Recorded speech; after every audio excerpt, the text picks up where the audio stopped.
तारीख की बुलंद तरीन मीनार, जिसे बनाने का मकसद आसमान के खुदा से जंग करना था, लेकिन जिन्होंने उसे तामीर किया उन लोगों का क्या अंजाम हुआ।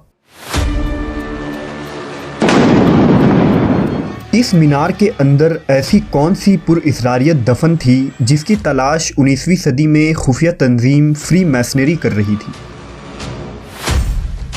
क्या इस मीनार की पुरअसरारियत की कोई कड़ी आज के जदीद दौर से जुड़ी है? इराक़ का शहर बाबिल सुमेरी, यहूदी, ईसाई और मुसलमान अक़वाम की अजीम तारीख़ और सक़ाफ़त का अमीन रहा है। हज़रत इब्राहीम अलैहिस्सलाम भी इराक़ के मकाम उर पर पैदा हुए थे। बाबिल ही बुख्त नसर का दारुल खिलाफा रहा, जहां उसने यहूदियों को ग़ुलाम और कैदी की हैसियत से लाया और उन्हें लंबे अरसे तक असीर रखा। इस कदीम तहज़ीब का सदर मकाम असीरिया था। यहीं से बाबिल और निनुआ की तहज़ीब परवान चढ़ी। इराक़ के रेत के टीलों के नीचे कदीम तहज़ीबें आज भी दफन हैं, जिनकी दरियाफ्त ने आज इंसानों को हैरत में डाल दिया है।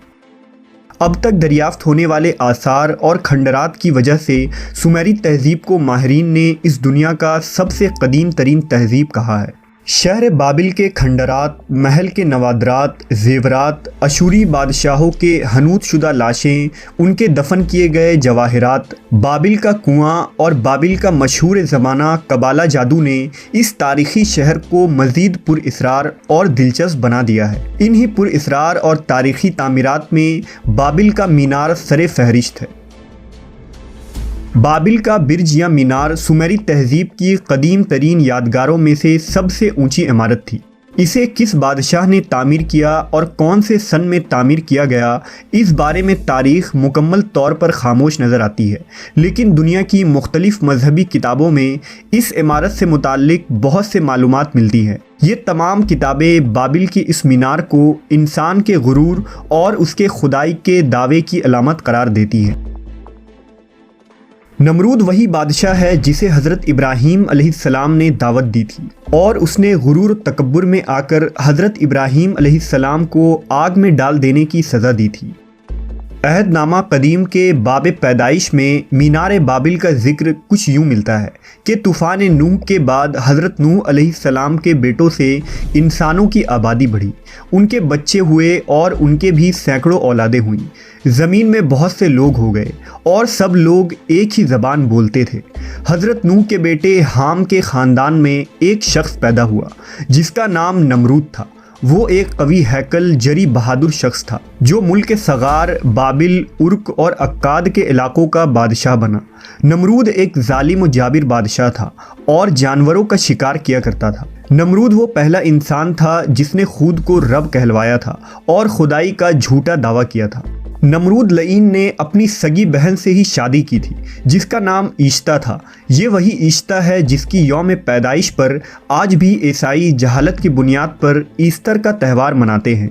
नमरूद की हरकतों की वजह से खुदा नमरूद से नाराज़ था। नमरूद ये चाहता था कि सारे लोग एक ही जगह बस जाएं ताकि वो उन पर हुकूमत कर सके। इसलिए उसने लोगों से कहा, एक शहर बनाओ और उसमें एक बड़ा सा मीनार तामीर करो। लेकिन खुदा ये नहीं चाहता था कि सारे लोग एक ही जगह रहें। वो चाहता था कि लोग पूरी ज़मीन में फैल जाएं।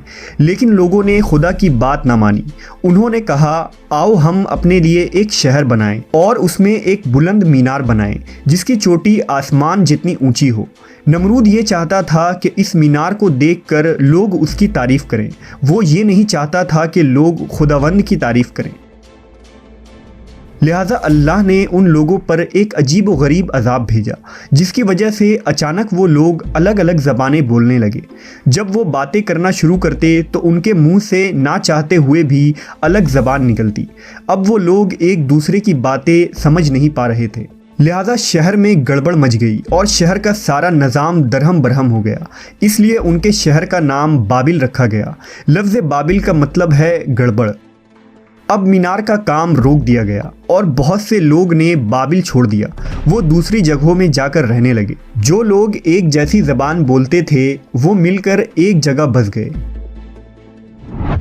मीनार बाबिल शहर का मुक़द्दस तरीन मकाम शुमार होता था। यह मीनार एक बहुत बड़े और वसी अहाते में फैला था।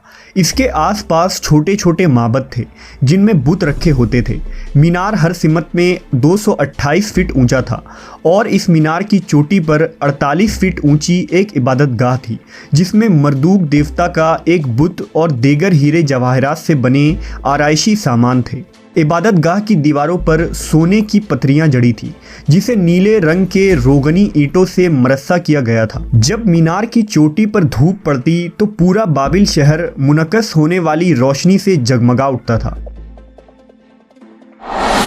बाबिल के इस मीनार का जिक्र अबरानी और ईसाई दोनों सहीफ़ों में मौजूद है। ईसाई सहीफ़ों में बाबिल को शरीर शहर के तौर पर पेश किया गया है जो बुराई, फिस्क व फजूर, जिना और अय्याशी का मरकज़ था। शहर के मरकज़ी चौक में जादूगरों और साहिरों की सैकड़ों दुकानें थीं जो इस बात को जाहिर करती हैं कि बाबिल के लोग किस कदर जादू और तिलिस्माती अमल से दिलचस्पी रखते थे। शाम होते ही इस शहर के बाजार कंदीलों से जगमगा उठते और मीनार बाबिल से ऐसी रोशनी मुनक्कस होती कि शहर के गली कूचे रोशन हो जाते थे। उन चौक चौराहों में हज़ारों बाजारी औरतें बरहना हालत में मुसाफिरों और राहगीरों की दिलगिरी का सामान किया करती थी। बाबिल के लोग बुत परस्त और मुशरिक थे। उनका सबसे बड़ा देवता बल मरदूक कहलाता था। उरियानियत और बेहयाई बाबिल में इस कदर आम थी कि देवताओं के मंदिर दरअसल फहाशी के मरकज़ हुआ करते थे जहां कुंवारी लड़कियां जाकर अपनी दोशीज़गी का अतिया देवताओं के नज़र कर देती थी। तारीख़ी हवालों के मुताबिक शहर बाबिल का ये मीनार बादशाह बुख्त नसर के ज़माने तक मौजूद था, जबकि बहुत से मवर्रखीन उसे एक रसदगाह भी ख्याल करते हैं जहाँ से कायनात में फैले हुए अजराम फलकी पर नज़र रखी जाती थी।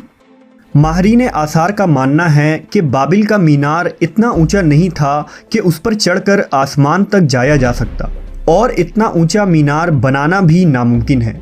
तिलमूद, द बुक ऑफ जैशर और बाबिली किताबों से ये पता चलता है कि इस मीनार को बनाने में इब्लीस ने नमरूद की मदद की थी और इब्लीस ने ही नमरूद और उसके जादूगरों को वो हर मुमकिन जादू सिखाया था जिसकी मदद से आसमान पर चढ़ा जा सकता था। लेकिन चूंकि आसमानों पर अल्लाह की इजाज़त के बगैर कोई भी चढ़ नहीं सकता, लिहाजा लूसीफर यानी इब्लीस ने कौम नमरूद को भी वही धोखा दिया जिसका वो शिकार होकर अज़ाब इलाही में मुब्तला हो गए। दरअसल नमरूद के वो साहिर और जादूगर कोई और नहीं बल्कि उस ज़माने के शैतानी तंजीम थे जिसे आज हम इल्यूमिनाटी और फ्री मेशंस के नाम से जानते हैं। फ्री मेशनरी में इस मीनार को इंसानों की पहली अजीमुशान दरगाह और पार्लियामेंट कहा जाता है, लेकिन हकीकत में ये इस ज़मीन पर फ्री मेशंस का सबसे पहला लॉज था। एक थ्योरी के मुताबिक जदीद साइंस जिसे वर्म होल्स कहती हैं, ये वही बाबिल का जादू है जिस पर यहूदी कबालिस्ट और फ्री मेसन्स को पूरी दस्तरस हासिल थी और यही वर्म होल्स बाबिल के मीनार पर बनाया जा रहा था। वर्म होल्स के मुतालिक यही थ्योरी है कि इसमें फासला और वक्त मुड़कर मुख्तसर तरीन हो जाता है।